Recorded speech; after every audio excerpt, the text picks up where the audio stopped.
o ministro do Supremo Tribunal Federal, Alexandre de Moraes, recuou e suspendeu temporariamente a decisão que havia retirado os advogados de Felipe Martins no processo da suposta trama golpista.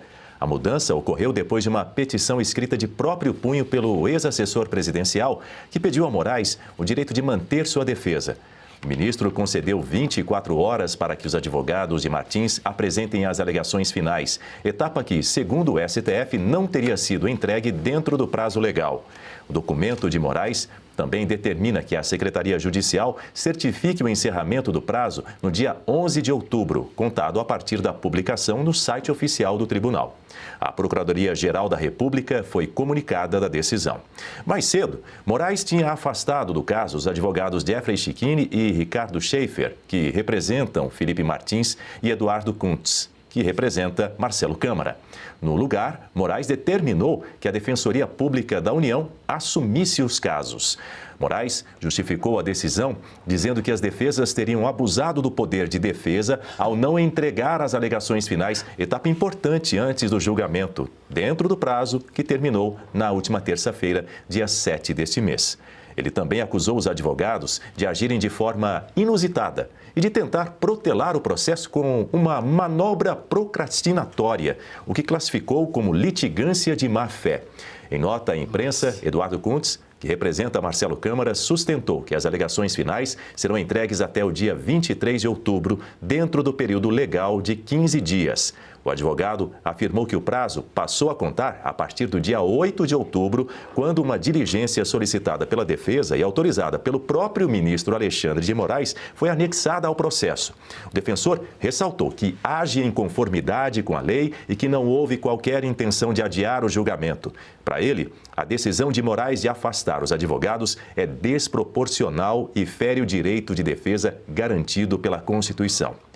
Já o advogado Jeffrey Chicchini, que representa Felipe Martins, afirmou em um vídeo que a decisão de Alexandre de Moraes mostra que o Brasil deixou de ser uma democracia. Isso é mais uma decisão arbitrária. Então, primeiro, a quem ainda acha que estamos em uma democracia, fica aqui o registro de que em democracias isso não acontece. Quem decide quem será o seu advogado é o acusado. Agora, a imprensa, cuidado, está sendo veiculada informação inverídica. Nós não perdemos o prazo de alegações finais. O despacho do ministro relator é que a defesa teria abusado do poder defensivo. Em democracias, essa acusação não existe, não há como abusar do poder defensivo. Uma defesa eficaz, efetiva, faz parte do exercício democrático no Estado democrático de direito e, em respeito ao devido processo legal, nós não perdemos o prazo de alegações finais. Pelo contrário, por culpa da acusação, a PGR, que trouxe novos elementos aos autos, violando a lei, violando o devido processo legal, nós apenas juntamos uma petição antes do término do prazo e pedimos a suspensão do prazo das alegações finais ou então que nos concedessem mais prazos e o desentranhamento desses elementos. Chicchini também afirmou que continuará exercendo sua profissão com independência e coragem. O advogado é o único ator desse sistema de justiça que está do lado do povo e não do Estado. E eu não me curvo a essa tirania, porque a minha missão de vida é defender a correta aplicação da lei que está sendo rasgada. Aqui atrás, livros de direito constitucional e de processo penal que hoje o Brasil vê serem rasgados. E um advogado que exerce uma defesa efetiva está incomodando. Então que fique bem claro a toda a imprensa e a todo o Brasil: eu não perdi prazo das alegações finais. Eu agi corretamente. Eu pedi mais prazo.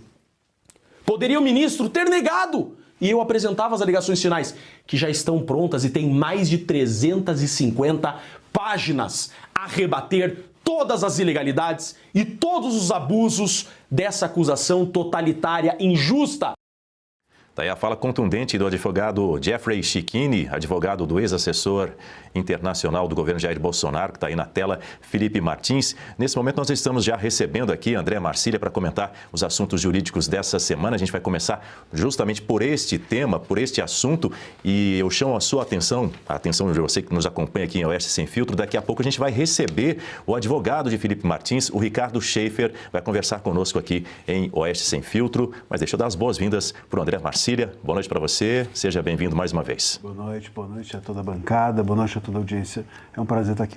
Deixa eu destacar o que o Eduardo Cunz, que é o advogado do Marcelo Câmara, disse. Ele classificou essa decisão de Moraes de afastar os advogados como desproporcional e também que essa decisão fere o direito de defesa que é garantido pela Constituição. Acho que esse é o ponto primordial para a gente poder começar a nossa discussão sobre isso que aconteceu nessa semana, essa destituição dos advogados de Felipe Martins e do Marcelo Câmara.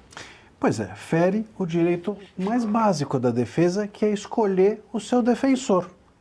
Não tem como começar a falar do direito à ampla defesa se você não puder escolher quem a fará.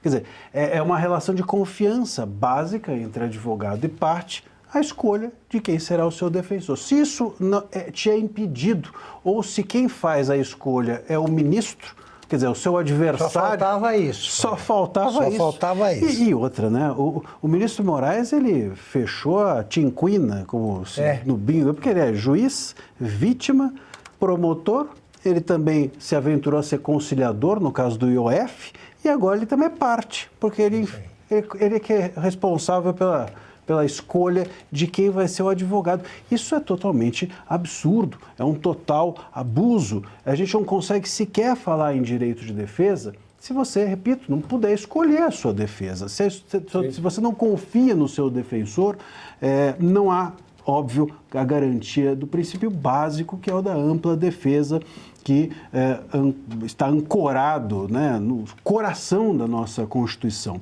E vale a gente dizer o seguinte, a gente está falando aqui, veja, de onde nasce essa discussão?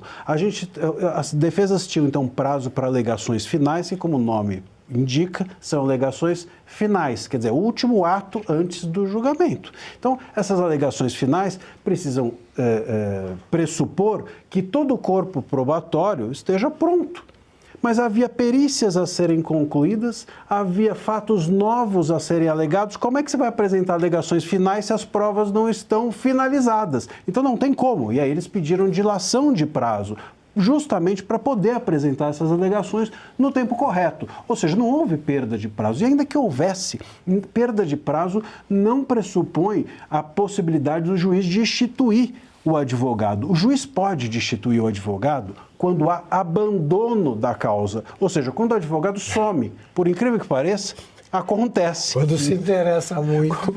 O advogado sumiu. E aí sim, o juiz pode destituir aquele advogado e nomear um defensor público se e somente se a parte ré assim o desejar. Então ele intima primeiro a parte ré e a parte fala, não quero nomear alguém de minha confiança. E aí ele nomeia um defensor. Então é nesse único contexto que é possível. Agora, não há que abandono.